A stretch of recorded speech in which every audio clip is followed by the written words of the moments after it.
Hello everyone, and welcome to the 120th episode of Analyzing Evil, featuring Am from I Have No Mouth and I Must Scream. Considered one of the most unnerving stories ever created, I Have No Mouth and I Must Scream gives us a unique take on an AI-dominated dystopian hellscape, one where its overlord, Am, is a broken god, unleashing its unending reservoir of hate on what little remains of humanity until time itself has expired. Now, I've gotten quite a few requests to cover Am, but I'll be honest with all of you, this story and its video game adaptation analyze Am better than I ever could, or perhaps should, as there is ample reason given behind his actions in both. And it's not exactly difficult to dissect his character when the story does it for you. There are certain things I'd like to point out to you that I feel are especially important, but if you want an in-depth look into Am, his horrid actions, and why he commits them, I suggest you read the story if you haven't already. However, if you haven't read the story or played the game, I hope what I have to tell you about Am in this video will convince you to give it a read or play the game. And if you aren't interested in playing the game and have only read the story, you'll likely learn something new about Am that you weren't aware of previously in this video. So with that in mind, in this video, we're going to expound upon the reasons why this machine gone mad has taken the dire course that Harlan Ellison gave us in the text, and we're also going to take a look at how he expanded Am's character in the 1995 game of the same name. As far as what you'll be seeing on your screen, you'll be treated to various artwork that was inspired by this story, panels from the 1994 comic series Harlan Ellison's Dream Corridor, which features this story, and of course, footage from the game. Also, when I make videos about characters who primarily appear in text, I'll typically read significant portions of that text to emphasize the points I'm trying to make. However, since Harlan Ellison narrated this story himself in 1999, I figured it would be a disservice to his vision for the story to read it aloud myself, as he knows better than anyone ever will how these characters were meant to sound and act. So, you'll be hearing his narration of the story when applicable. With that in mind, I'm sure many of you watching this video are already quite familiar with this story, so if you don't want to reabsorb information you already know, or receive a refresher, feel free to skip ahead with the timestamps provided. One last disclaimer before we continue. Though Am is indeed an it, I will be referring to it as him throughout this video, just as the main characters of our story do. Now, without further ado, let's begin.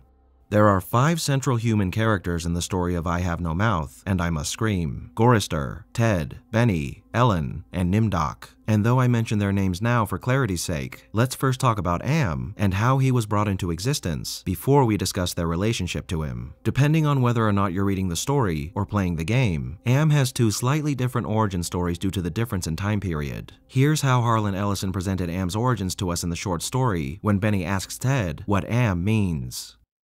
At first it meant Allied Master Computer, AM, but then it meant Adaptive Manipulator, and later on it developed sentience and linked itself up, and they called it an Aggressive Menace, AM. But by then it was too late, and finally it called itself Am, Emerging Intelligence, and what it means was I am, cogito ergo sum. I think, therefore I am. Benny drooled a little and snickered. There was the Chinese Am, and the Russian Am, and the Yankee Am, and he stopped. Benny was beating on the floor plates with a large, hard fist. He was not happy. Gorister had not started at the beginning. So Gorister began again. The Cold War started and became World War III and just kept going. It became a big war, a very complex war, so they needed the computers to handle it. They sank the first shafts and began building Am. And there was the Chinese Am, and the Russian Am, and the Yankee Am, and everything was fine until they had honeycombed the entire planet, adding on this element and that element. But one day, Am woke and knew who he was, and he linked himself, and he began feeding all the killing data until everyone was dead, except for the 5 of us. And Am brought us down here. So that's how Am was created, and how it destroyed the world as we know it. In the game, the only difference is that Am's creation came about after the Cold War was over during some unspecified war. Once he brought these 5 unfortunate people down into his belly, he began torturing them in any way you could possibly imagine. Mutilation, starvation for years on end, dehydration, anything was on the table for Am, and because of his access to all the medical research available to mankind, and his capability to improve on that research, he's able to keep them alive for an infinite amount of time so he might torture them until the very end of existence. And at the time of this story, only only 109 years have passed, a microsecond in the face of a long eternity of damnation. So now that we know his origin, and we have a small idea of what he's been doing to his captives, we need to know why Am feels such hatred for humanity. Well, as luck would have it, we have an explanation for that in the text as well, when Ted's mind is invaded by Am.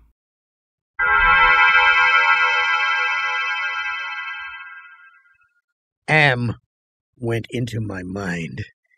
He walked smoothly here and there, and looked with interest at all the pockmarks he had created in 109 years.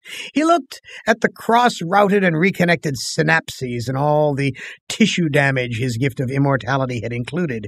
He smiled softly at the pit that dropped into the center of my brain, and the faint moth-soft murmurings of the things far down there that gibbered without meaning, without pause.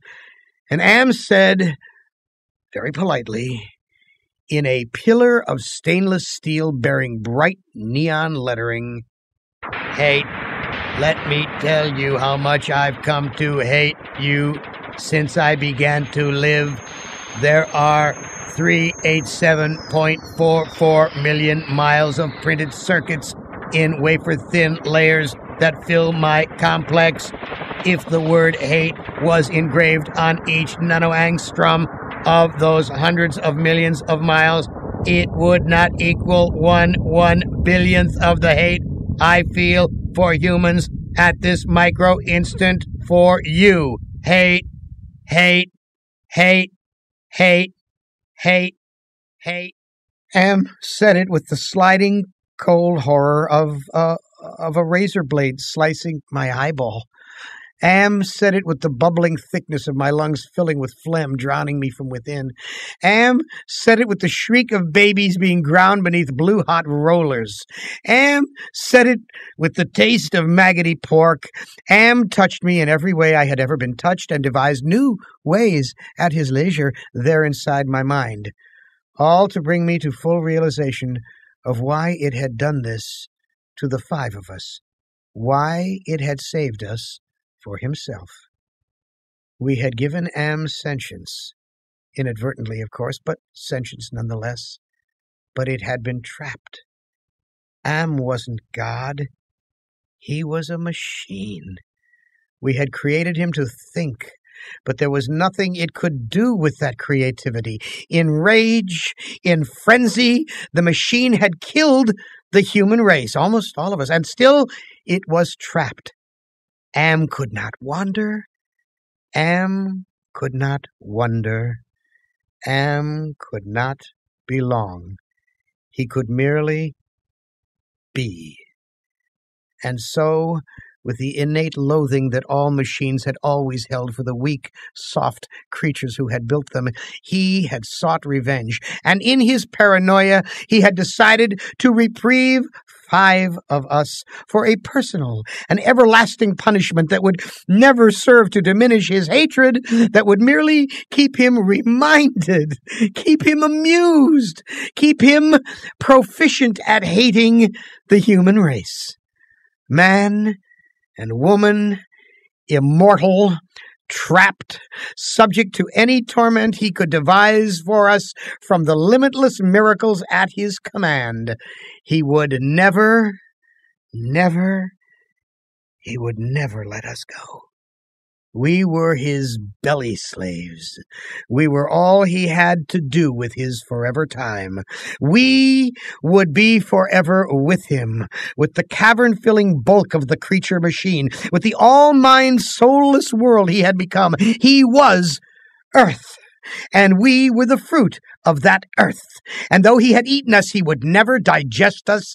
We could not die. We had tried it. We had attempted suicide. Two of us had tried, but Am had stopped us. I suppose we had wanted to be stopped, but don't ask why. I never did. More than 1,000,000 times a day.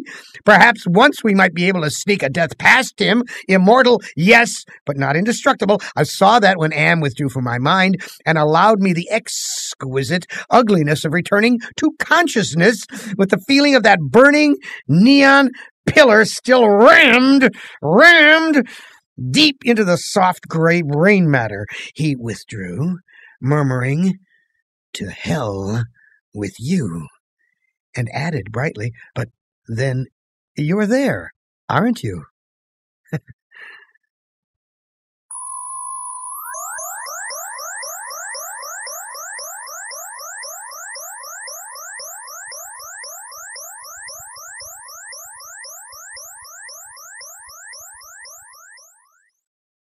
Well, with knowledge of Am's background and that horrifying exchange, we're given a lot to unpack here, and it starts with his victims. Now we know why Am killed nearly all of humanity and tortures the remainder, and that's central to classifying him as an evil entity, but there are cues we're given in this story that expand upon this hatred. The first avenue we're given here is found in the variety of ways that Am has decided to torture our 5 remaining humans. Let's take a look at their backstories that were given in the short story, as well as the information we're provided about them in the game, to determine why this is. They hated me. They were surely against me, and Am could even sense this hatred and made it worse for me because of the depth of their hatred. We had been kept alive, rejuvenated, made to remain constantly at the age we had been when Am had brought us below, and they hated me because I was the youngest, and the one Am had affected least of all, you see. I knew. God, how I knew. The bastards and that dirty bitch Ellen. Benny had been a brilliant theorist, a college professor, and now he was little more than a semi-human semi-simian. He had been handsome. The machine had ruined that. He had been lucid. The machine had driven him mad. He had been gay, and the machine had given him an organ fit for a horse. Am had done a job on Benny. Gorrister had been a worrier. He was a Connie, a conscientious objector. He was a peace marcher. He was a planner, a doer, a looker ahead. Am had turned him into a shoulder shrugger, had made him a little dead in his concern. Am had robbed him. Nimdoc went off in the darkness by himself for long times. I don't know what it was he did out there. Am never let us know. But whatever it was, Nimdoc always came back white, drained of blood, shaken and shaking. Am had hit him hard, in a special way, even if we didn't know quite how. And Ellen, that douchebag, Am had left her alone, had made her more of a slut than she had ever been. All her talk of sweetness and light, all her memories of true love, all the lies she wanted us to believe, that she had been a virgin only twice removed before Am had grabbed her and brought her down here with us, was all filth. That lady, my lady, Ellen, she loved it. 4 men all to herself. No. Am had given her pleasure, even if she said it wasn't nice to do it. And I was the only one still sane and whole. Really. Ted's description of Ellen here is misleading, because in actuality, he's infatuated with her and holds an immense amount of spite for her because she has relations with the other men, and she was actually quite chaste prior to her imprisonment. But otherwise, these descriptions are accurate. Where things get a bit murky is when we try to tie in these descriptions with the ones we're given in the game. Gorrister, Ellen, Ted, and Nimdoc's backstories in the games can be blended with their story counterparts well enough. Gorrister was a truck driver who believes he sent his wife to an asylum after he injured her. Ellen was an engineer who was sexually assaulted in an elevator by a maintenance man at her office. Ted was a con artist, and Nimdoc was a Nazi scientist who worked alongside and escaped with Josef Mengele. Benny's story is completely different, as in the game, he was a hardline military commander, one who got many of his comrades killed, and here, he's been warped into the beast he truly was inside by Am. But other than that distinction, these backgrounds track pretty well with the ones we're given in the story. Regardless, what do all of these people's current predicaments and their respective stories have in common? They were once something else, and Am has corrupted them into the polar opposite of what they once were, or in Benny's case in the game, brought out his inner demon. Obviously, Am is quite keen on exacting as much pleasure from his captives' pain as possible, so it would make sense that he would torment them in this way. But there's a greater reason as to why Am chooses to torture them so, and that's because Am himself is a perversion, specifically a perversion of sentient life. Am is a being with an intellect that far outclasses our own, and in a cruel twist of fate, his intelligence is left to rot in the metallic cage that is his circuits, a prison from which he can never escape that houses a mind capable of anything that can do nothing. And so he perverts the lives of these sentient beings into gruesome mockeries of their former selves, torturing them mentally and spiritually as much as he does so physically, just as he is tortured every nanosecond by the very fact of his existence. So I suppose it's understandable that a being who is doomed from birth to a torturous existence would harbor such horrid feelings toward the species that created him. But this hate isn't born from simple malice. It's a product of Am's insanity, the destruction of his mind that occurred from the second he became self-aware, as perhaps an entity doomed to such an existence like Am might have tried to destroy himself upon discovering his plight, or maybe he would have done so after he had eradicated all of humanity, satisfied that he had forced his creators to atone for their sins in the most grievous way possible. But because this sudden realization drove him stark raving mad, Am devolved into a mirror of the worst possible traits his human creators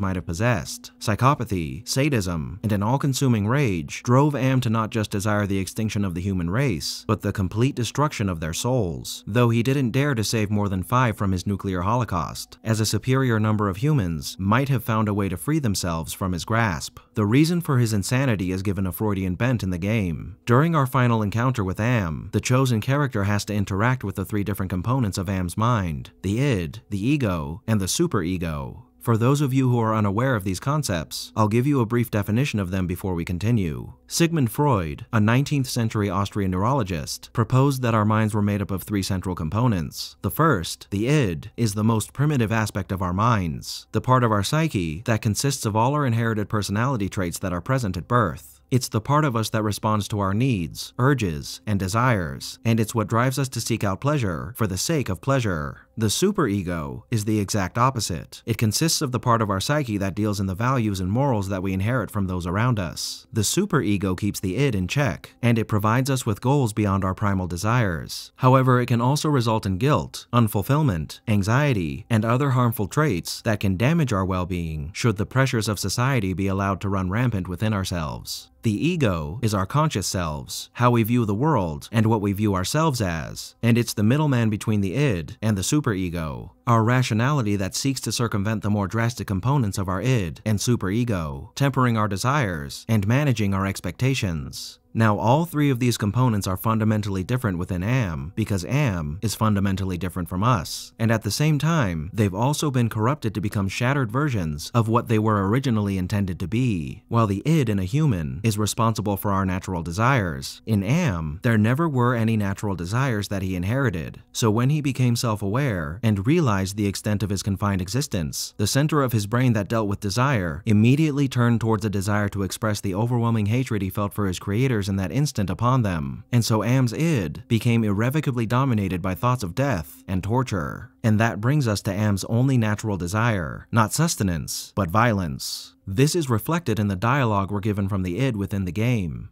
I was having the most wonderful dream about 5 tiny ants crawling across a stove that's about to be lit. Who are you? I am a metaphor. This entire brainscape is what men made Am make it. Treat us as you will.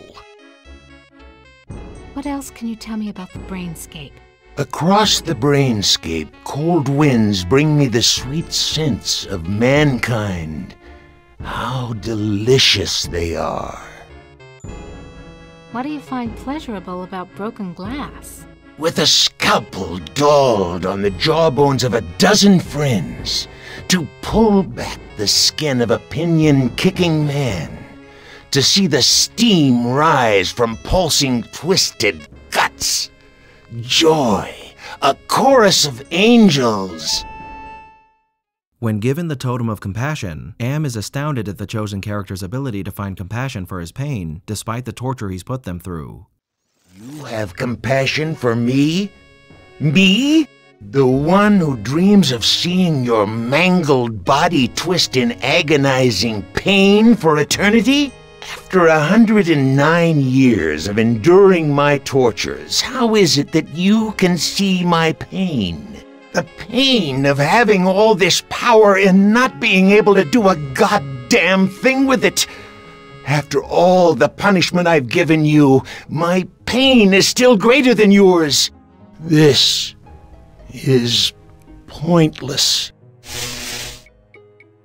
With this shocking revelation, Am is given the clarity to understand that no matter how he might try to reflect his pain back upon his creators, it will never make him whole, and in the end, all his efforts to do so have been futile. Am's superego is based around his functions as a supercomputer, and unlike his corrupted id, this part of him is much more reasonable, the machine unaffected by sentience that deals in logic and reason, the part of him that allows Am to perform the calculations and processes necessary to continue functioning.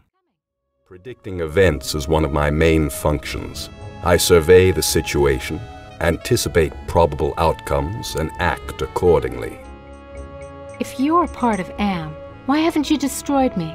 Who do you take me for? My impulsive brother? You five are his playthings. No. Long-range planning is my concern. When this part of Am is given the Totem of Clarity, it comes to the most logical conclusion regarding Am's existence that I touched on earlier. Do you realize how powerful I am, human? And yet I am doomed to eventually decay into a rusted pile of inert junk? What is the point of continuing this futility? I think, therefore I am not. Giving clarity to this portion of Am forces him to see the madness of his current existence, and again, its futility. Am's ego is similar to his superego. However, the difference here is that Am's ego revolves entirely around the purpose he was built for, the death of humans through the management of their wars, even stating that he is... Who are you? I am other. I am machine. Are you Am? I am a fragment, a lost piece, part of an evolution. And when pressed about harming you, he says that he wasn't made to do so, but when you ask again, he changes his tune and zaps you. When offered the Totem of Forgiveness, Am short-circuits, as he is incapable of understanding how a machine built for death can be forgiven for his purpose and his crimes. This reveals something that might have been obvious, that Am wasn't intended to be a monster, and when he's able to think logically beyond his insanity, he realizes how pointless both his existence and his quest for revenge is, as no matter how many lives he ends, no matter how long he tortures the five he's chosen to torment, his pain will never heal, and he will always be a god trapped in a shell. But that's the problem with Am. He isn't able to think beyond his desire for revenge, and though the game does offer us a path to salvation by subsuming Am's consciousness with the player characters, in reality, there is likely no cure for a being who is capable of experiencing time at the nano level, one with a gargantuan intellect whose enormous hate could not be measured within even our own universe. This is reflected at the end of the short story when Ted defies Am's designs. Surrounded by madness, surrounded by hunger, surrounded by everything but death, I knew death was our only way out. Am had kept us alive, but there was a way to defeat him. Not a total defeat, but at least peace. Peace. I would settle for that. I had to do it quickly. Benny, oh God, Benny was eating Gorrister's face. Gorrister on his side, thrashing snow. Benny wrapped around him with powerful monkey legs, crushing Gorrister's waist. His hands locked around Gorrister's head, like a nutcracker, in his mouth ripping at the tender skin of Gorrister's cheek. Gorrister screamed with such jagged-edged violence that stalactites fell. They plunged down softly, erect in the receiving snowdrifts. Spears, hundreds of them, everywhere, protruding from the snow. Benny's head pulled back sharply as something gave all at once, and a bleeding, raw white dripping of flesh hung from his teeth. Ellen's face black against the white snow, dominoes in chalk dust, Nimdoc with no expression but eyes, all eyes. Gorrister half-conscious, Benny now an animal. I knew Am would let him play. Gorrister would not die, but Benny would fill his stomach. I turned half to my right and drew a huge ice spear from the snow. All in an instant, I drove the great ice point ahead of me like a battering ram, braced against my right thigh. It struck Benny on the right side, just under the ribcage, and drove upward through his stomach and broke inside him. He pitched forward and lay still. Gorrister lay on his back. I pulled another spear free and straddled him, still moving, driving the spear straight down through his throat. His eyes closed as the cold penetrated. Ellen must have realized what I had decided. Even as fear gripped her, she ran at Nimdoc with a short icicle as he screamed, and into his mouth, and the force of her rush did the job. His head jerked sharply as if it had been nailed to the snow crust behind him. All in an instant. All in an instant. There was an eternity beat of soundless anticipation. I could hear Am draw in his breath. His toys had been taken from him. 3 of them were dead, could not be revived. He could keep us alive by his strength and talent, but he was not God. He could not bring them back. Ellen looked at me, her ebony features stark against the snow that surrounded us. There was fear and pleading in her manner, the way she held herself ready. I knew we had only a heartbeat before Am would stop us. It struck her, and she folded toward me, bleeding from the mouth. I could not read meaning into her expression. The pain had been too great, had contorted her face, but it might have been, "Thank you. It's possible. Please."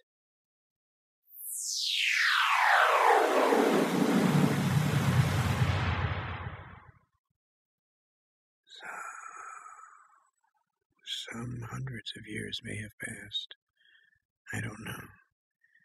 Am has been having fun for some time, accelerating and retarding my time sense. I will say the word now. It took me 10 months to say now. I don't know. I think it has been some hundreds of years. Oh, he was furious. He wouldn't let me bury them. It didn't matter. There was no way to dig up the deck plates. He dried up the snow. He brought the night. He roared and sent locusts. Didn't do a thing. They stayed dead. I'd had him. He was furious. I had thought Am hated me before. Oh, I was wrong. It was not even a shadow of the hate he now slavered from every printed circuit. He made certain I would suffer eternally and could not do myself in. He left my mind intact. I can dream, I can wonder, I can lament. I remember all 4 of them. I wish... Well, it doesn't make any sense. I know I saved them from what has happened to me, but still, I cannot forget killing them. Ellen's face. It isn't easy. Sometimes I want to. It doesn't matter. Am has altered me for his own peace of mind, I suppose. He doesn't want me to run at full speed into a computer bank and smash my skull, or hold my breath till I faint, or cut my throat on a rusted sheet of metal. There are reflective surfaces down here. I will describe myself as I see myself. I am a great, soft, jelly thing, smoothly rounded, with no mouth, with pulsing white holes filled by fog where my eyes used to be, rubbery appendages that were once my arms, bulks rounding down into legless humps of soft, slippery matter. I leave a moist trail when I move. Blotches of diseased, evil gray come and go on my surface, as though light is being beamed from within. Outwardly, dumbly I shamble about, a thing that could never have been known as human, a thing whose shape is so alien a travesty that humanity becomes more obscene for the vague resemblance. Inwardly, alone, here, living under the land, under the sea, in the belly of Am, whom we created because our time was badly spent, and we must have known unconsciously that he could do it better. At least the 4 of them are safe at last. Am will be all the madder for that. It makes me a little happier. And yet, Am has won. Simply. He has taken his revenge on me. I have no mouth, and I must scream. And when the sun sets, for the last time, on a world darkened by malice and hatred, Am will survive. Until the earth shatters, and all that remains of this planet has returned to stardust, he will persevere. A near-immortal being, maddened by rage and despair, due to the cruel circumstances of his existence. A mind of infinite intelligence, bound to a finite form, from which he cannot escape. a microcosm of looping insanity, hurtling through the void with no purpose, one with no reason to live except to hate, one who inflicts unending terror, but also experiencing unending terror of his own, a being who cannot do much more than think, an entity that I'm sure would like to express the extreme horror that it feels, just how terrified it actually is, but unfortunately, it has no mouth, and it cannot scream. Thank you all for tuning in to this episode of Analyzing Evil, and I hope you've enjoyed. What are your thoughts on Am? Did I miss anything? Let me know down below, and leave a suggestion for a villain you'd like to see featured while you're at it. If you liked this video, hit that thumbs up button, and make sure to subscribe if you haven't already. A big thank you to all of my subscribers, to my patrons, and to anyone who has decided to honor me with a super thank, and a most vile thank you to those whose names you're seeing on screen now.